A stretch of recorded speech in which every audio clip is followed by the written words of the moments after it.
DC here. Hi guys and gals. Well, I hope you're well. It is Wednesday and I'm out for a little walk. I'm near the countryside, and I say near because there's, in our part of the town, farmland isn't too far away, but it's kind of embedded with the town. So there's this field. There was somebody spreading manure not very far. I'll try and he passed right close to me earlier, so I'll try and stay away from him. Not that you can smell it online, but I could. And yeah, I didn't really want to get any of it on me either. Yeah. So it's one of these really cloudy days. I do have on the sunglasses just because there's a kind of a glare, and well, my eyes are not the greatest, and especially the right eye. And I don't know if any of you have ever worn contact lenses, but when you wear contact lenses, you're quite sensitive to glares. And I try actually not to be too affected by them.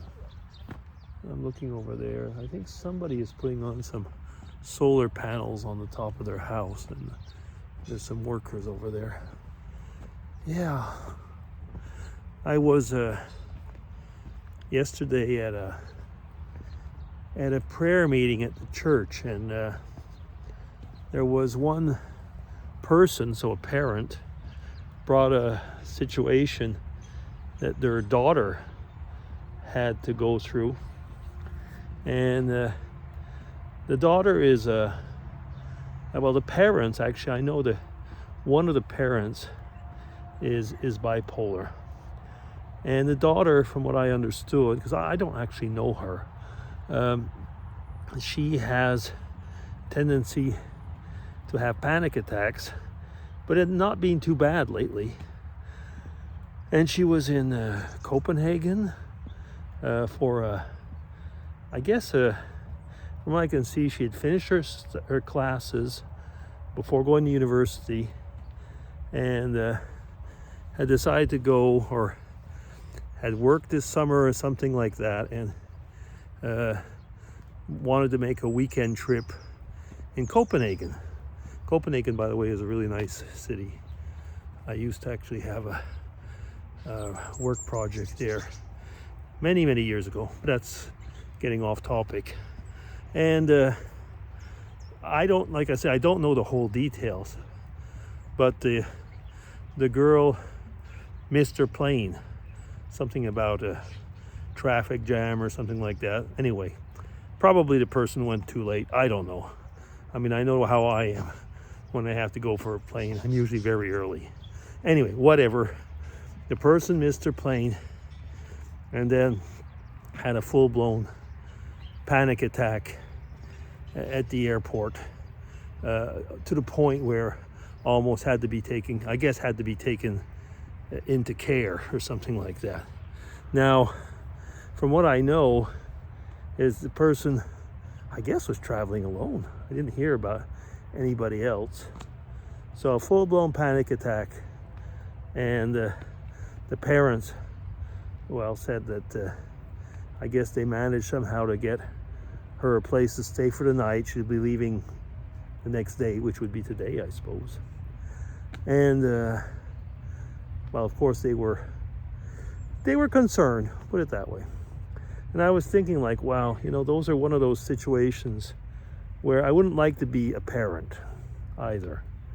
Have you ever been in a situation where you didn't know what was going to happen? Airports are can be, not always, but can be extremely stressful places. I mean, I've had situations, particularly in Heathrow, where I was really way ahead of time, but had to wait so long that I ended up being quite short on time. Or a few times had to change terminals. Again, that was a situation in Heathrow where it was really far away, and I say just barely made it. And you know, I can imagine if you're prone to panic attacks, that must be a horrible situation.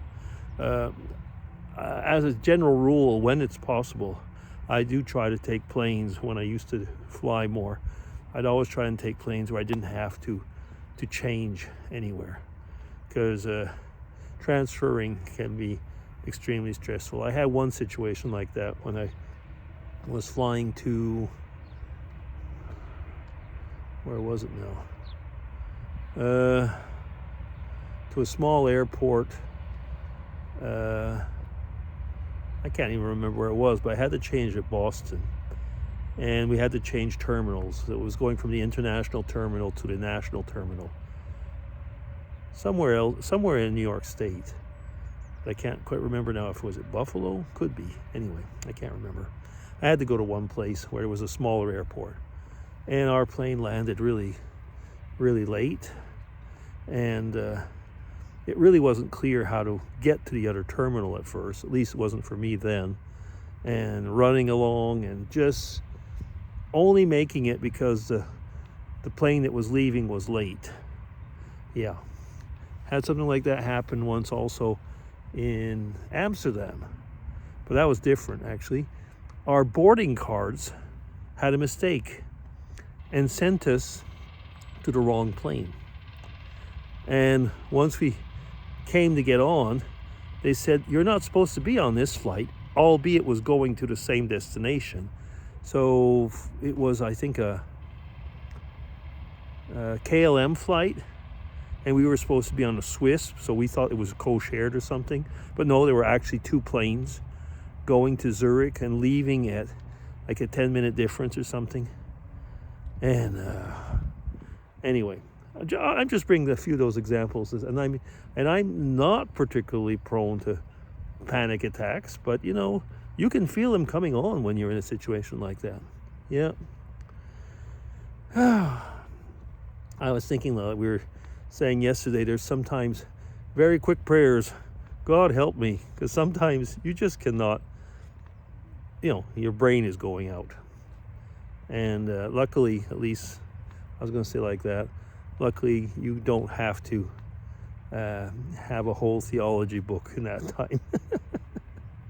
Anyway, I know that some of you are prone to panic attacks, and it's not an easy situation. It's not even fun to discuss about, because for some people, just discussing about other people's panic attacks trigger own, you know, reactions in themselves, because it brings back attacks that they've had, or they're through empathy are reliving or living what the person went through.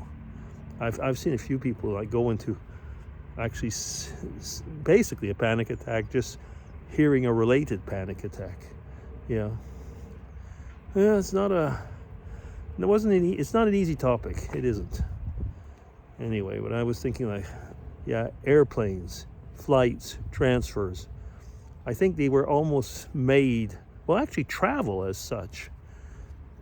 Any type of travel where you have to transfer is a big source of panic attacks.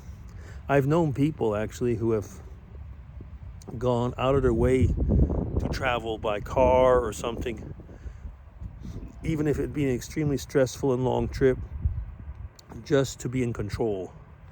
I have a member of the family is like that, and he will never go by public transport because he has to be in his own car and driving. Otherwise, he goes into panic attacks. You know. Anyway, tell me about it. What do you think about it? Do you think it's pretty common? Are you prone to these type of things?